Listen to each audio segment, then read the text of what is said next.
Welcome to the Mandalore podcast. My name is Laura, and in today's episode, we're going to talk about how society has led us to believe that if we don't achieve our goals by a certain time, then we're probably behind.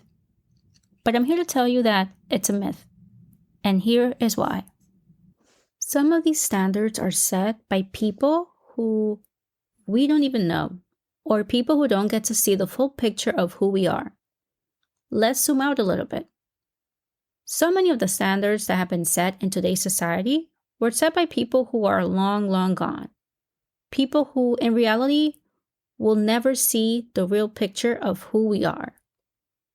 We often look around us and compare our lives to the lives of others, and it's an unhealthy mechanism that can slowly erode your confidence and self-esteem. But the way that we approach our perception of success is no different than the Renaissance times or even similar eras.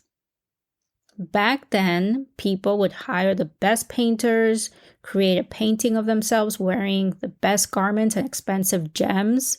You had to visit their homes just to see the paintings in real time. But now, all you have to do is open your phone and everyone is essentially doing the same thing, but in today's version of a painting. The only difference is that back then there was a single painting, and now it's not just more than one image. It could be hundreds. You have a page, a profile of a bunch of photos of people displaying themselves in the best desirable way. People want to showcase their best selves because, let's be honest, the internet is forever. The fear of missing out may make you believe that you are falling behind, but you're just not seeing the full picture of the person that's taking 100 shots before landing on that perfect one, or the messy background that you don't get to see because the camera is facing the other way. Everyone is showing you the most desirable selves, not the sad self or the broke self, but moments that they wish could last forever, and even if they only last as long as the flash from a camera. The illusion of desirability in our social world enslaves you to a point where you feel like you're constantly chasing a standard that is impossible to maintain. Not because you meet it, but because it is so exhausting and daunting to be forever caught in this hamster wheel, always chasing approval. There are also unrealistic expectations that are pushed on us from movies and TV. If you think about those hopeless romantic tropes that have us in a chokehold. Think of The Notebook, Pride and Prejudice. I mean, who doesn't love Mr. Darcy? Even 50 Shades of Grey is another one that sets these super high expectations of someone sweeping us off our feet, and we think it's going to happen any minute now. I mean, why wouldn't it happen to us? And that's when we start to set those unrealistic expectations. There's a reason why we watch those Hallmark movies to see the same plot over and over again, but in different flavors. That idea of the girl who moves from the big city to a small town and meets that local hot guy who owns a cafe down the street. I mean, the same story happens every time, and we fall for it time and time again. All of that fantasy sells. I won't even get into books, but what always ends up happening is that we compare our regular lives to the ones we see in a movie, on a TV show, in a book, and wonder why we're not having those same experiences. If we're being honest, how many times have you seen a guy running through the airport hoping to stop their one true love from catching their flight?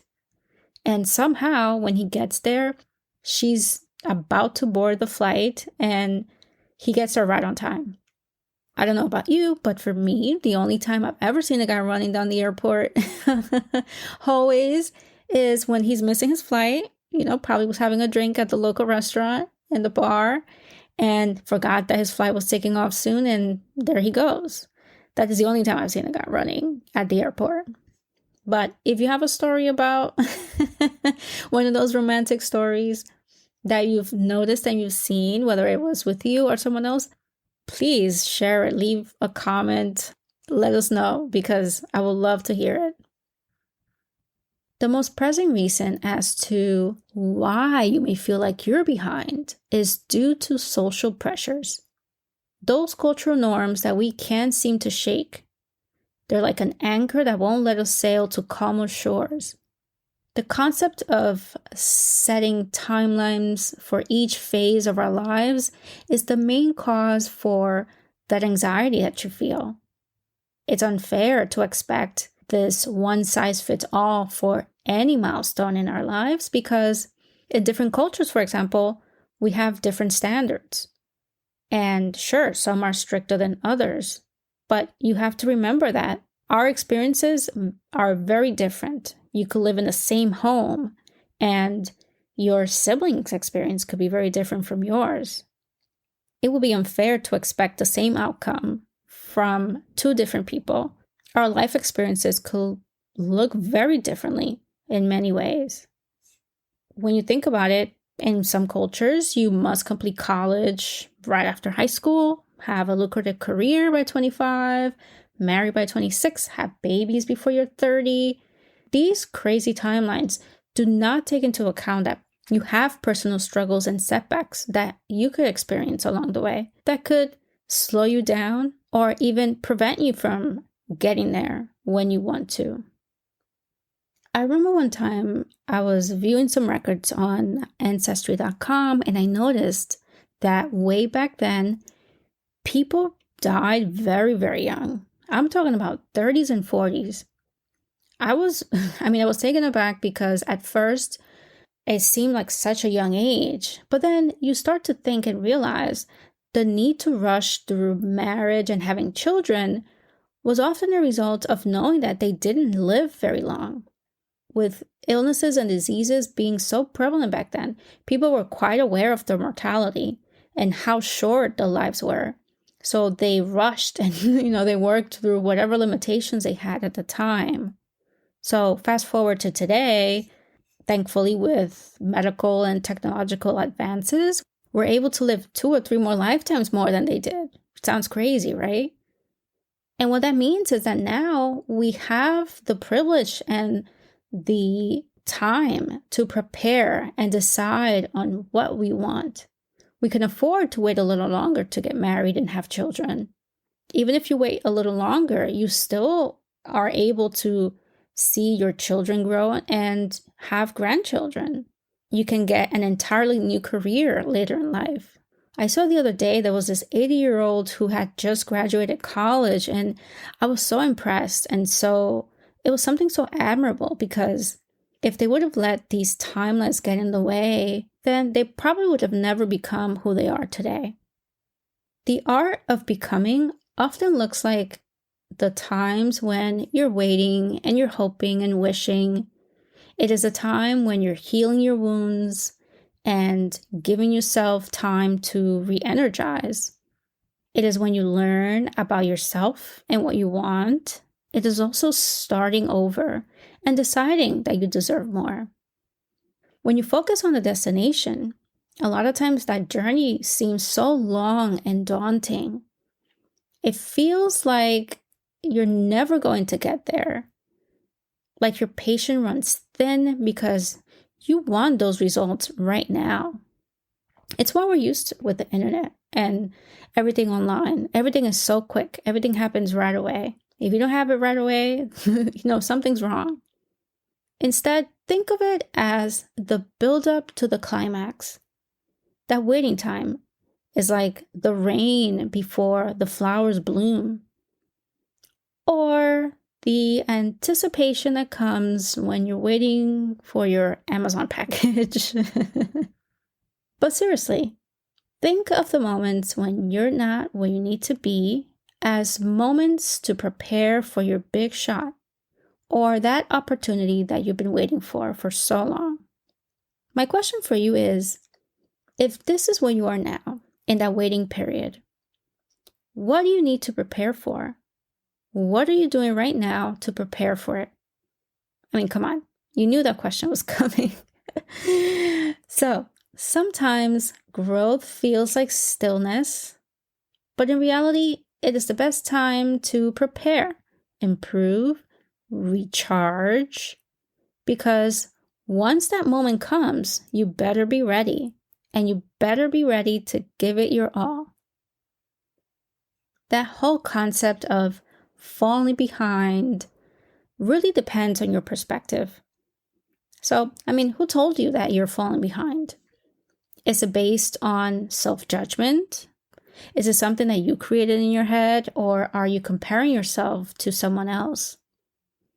The thing about those woulda, coulda, shouldas is that it wastes precious energy that could be better spent appreciating the blessings that you have. So think of something that you're grateful for that may seem irrelevant or mundane, but has provided you so much comfort and peace and realness and laughter and joy. Those are the priceless things that not everyone gets to enjoy nor experience. Otherwise, is someone else asking these present questions? What say do they have in your life? I talked about my swimming struggles in the previous episode.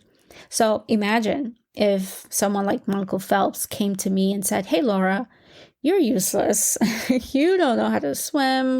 What can you even do?" It would be fair for me to be compared to someone like the Olympian Michael Phelps, or vice versa. I mean, that man has like 30 gold medals.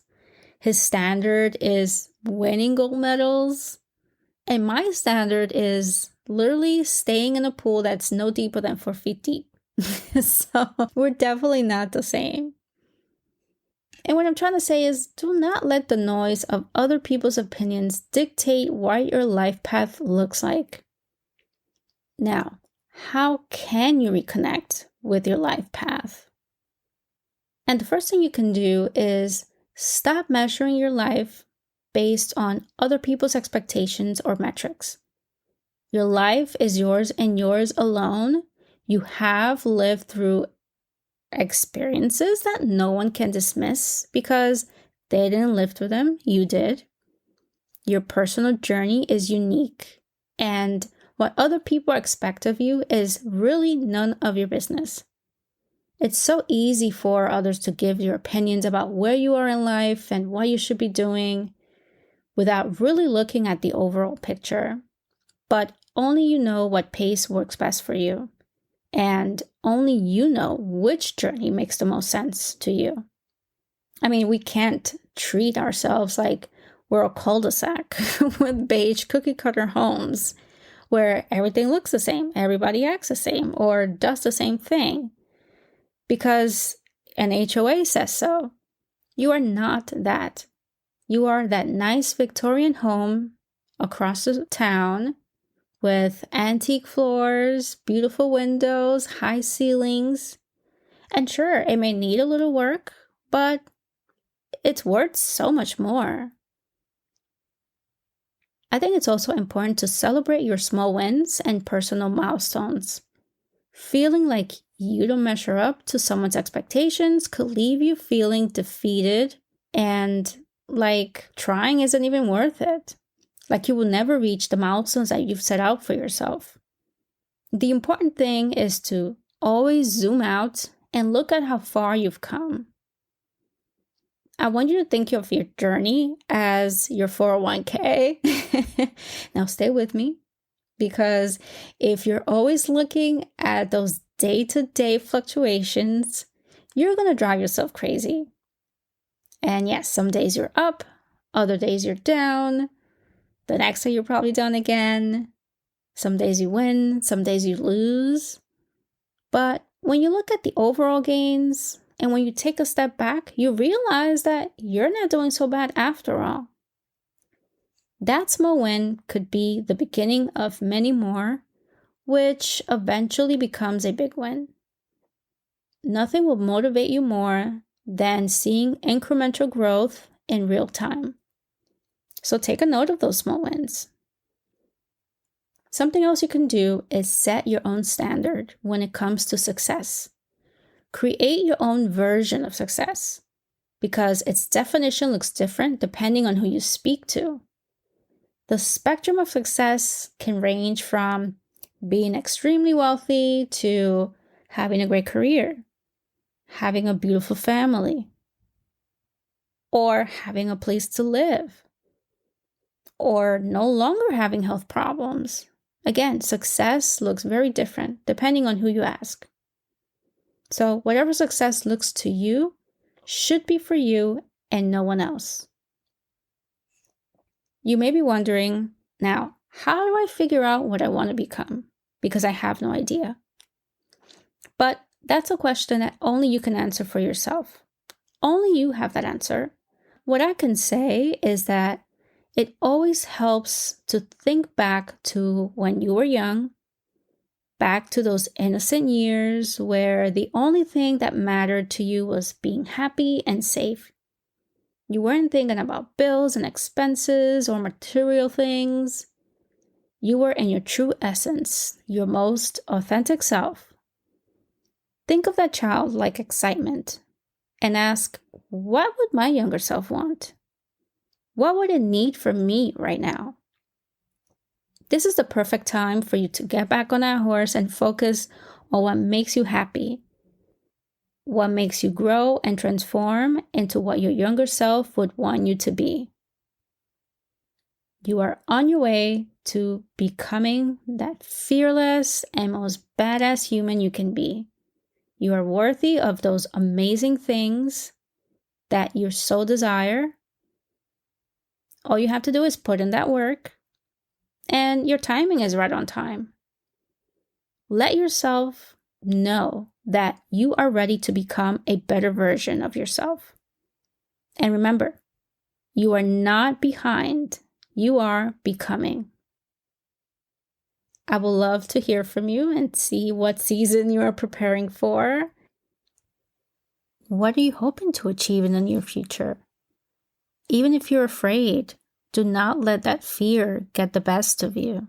Instead, turn it around and use it to motivate you, to ignite that fire that you need, that excitement, because that's what it is. Fear is really just excitement that you just haven't discovered yet.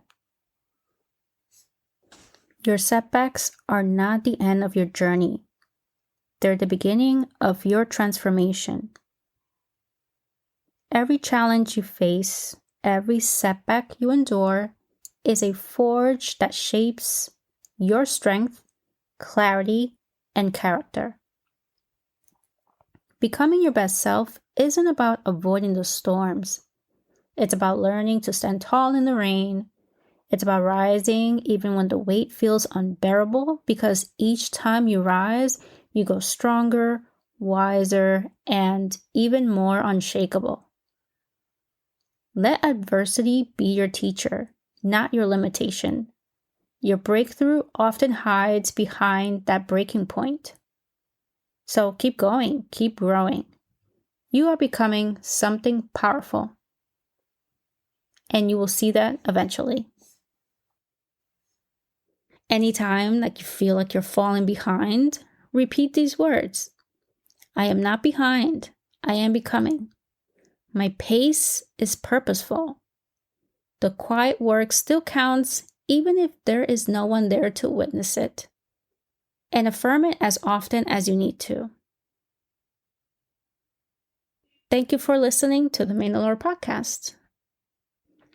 Don't forget to like, share, and subscribe. Share this with a friend who may perhaps want some or may need some motivation. And I would so appreciate it. Until next time. Bye.